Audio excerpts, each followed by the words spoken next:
Programang ito ay rated SPG. Striktong patnubay at gabay ng magulang ang kailangan. Maaaring may masiselang tema, lengguwahe, karahasan, sexual, horror o droga na hindi angkop sa mga bata. Magpadala ka nga ng telegrama kay General Mascardo. Sabihin mo sa kanya, magsama ka pa siya ng dagdag na puwersa, mga kawal para sa pinggat dito sa Bagbag. General, nagpunta po ng arayat si General Mascardo. Bakit? Wala po siyang sinabi. Pero ang alam ko po, may pista po sa arayat. General Mascardo, telegrama po, wala kayo na Luna. Ano sabi? Nababalik po kayo sa Bagbag sa madaling panahon. Kailangan daw po magpadala ng mga tauhan. Kararating ko lang dito, alis na naman ako. Saka wala na daw pong panahon para sa pistahan. Hindi naman kayo yabang ng Luna na yan. Kung makautos, akala mo hindi ka po general ang kausap eh.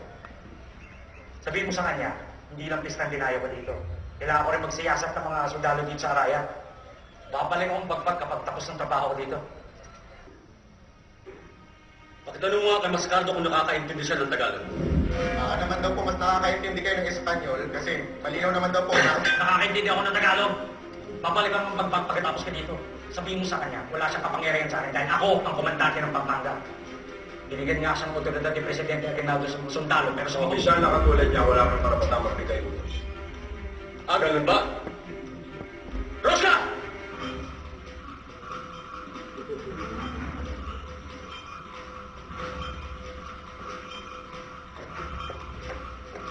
Tumakbo ka sa rayan at sabihin mo sa mukha ng Mascardo niya na pwede ko siyang Pareso dahil sa katigasan ng inyong ulo.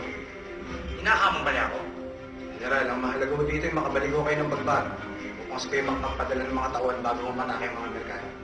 Aalis na dapat ako kung di dahil sa kayampangan ng Luna na yan. Sino ba siyang panautusan ako? May kung naghahabol siya, hindi ako ata! Ron! Magpadala ka ng telegrama sa lahat ng mga opisyales sa ilalim ni General Mascardo at sabihin mo sa kanila na inuutusan ko silang magpulong sa punong himpilan ng Pampanga ngayong gabi. Lahat sila ay nasa ilalim ng kapangyarihan ko kaya walang dapat na tumutol. Kieta. Kung naghahanap ng away yung hayop na yun, away yung bibigay ko sa kanya. Tabi! Tigil yan! Bawal! Huwag niyong susundin ang utos ni Luna. Kunin yung mga armas niyo! Sabihin mo kay Luna, mas mabuti pang Ikulong mo na lang daw siya sa pabaho dahil habang buhay siya sa presidente o kapwa kabentenyo lang daw siya makikilig. Hindi. Ano bang iniisip niya? Ibang bansa na ang Cavite? Tingin ko na po ni Mascardo ang sundalo ng opisyalis na mabutan niya sa Guagua. Anong ginagawa niya sa baga? Kung gusto mo daw siya makausap, sa Guagua siya maghintay. Magpadala ka ng telegrama kay Landry at sabihin mo sa kanya, kailangan mo ng direktore sa baga. Opo. At magdala na rin tayo ng trabaho.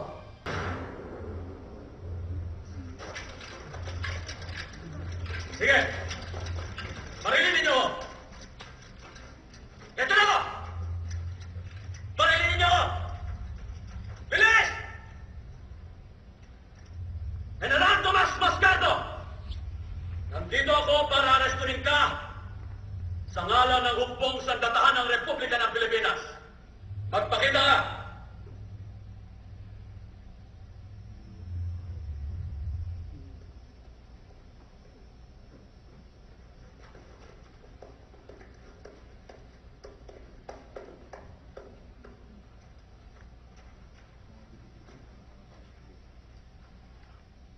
Magandang gabi, General Luna. Magandang gabi rin. Umaasa ako na susuko ka ng mapayapa. Sinabi ko na sa'yo, kung gusto mo ko ipakulong, magdala ka ng kabaho.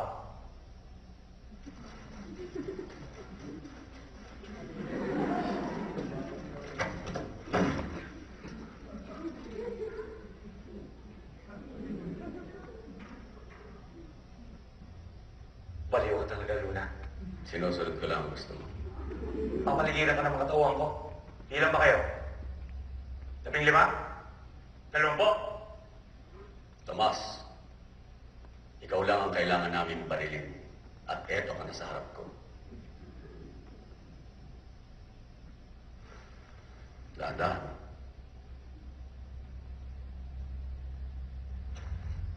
Isipin mong mabuti ang gagawin mo. Alam niyo ang gagawin niyo?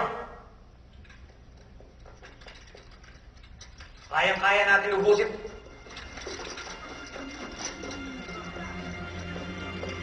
General, ganito.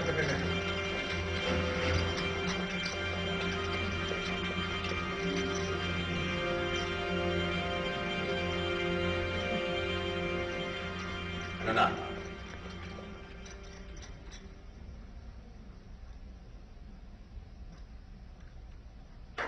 Walang hiya ka talaga. Dali!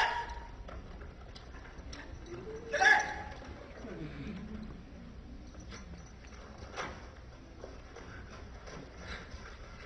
General,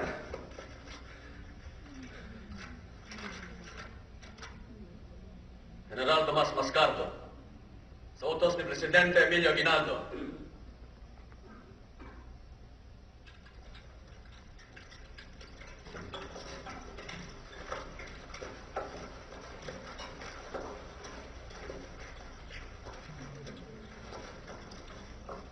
salamat, Tomas.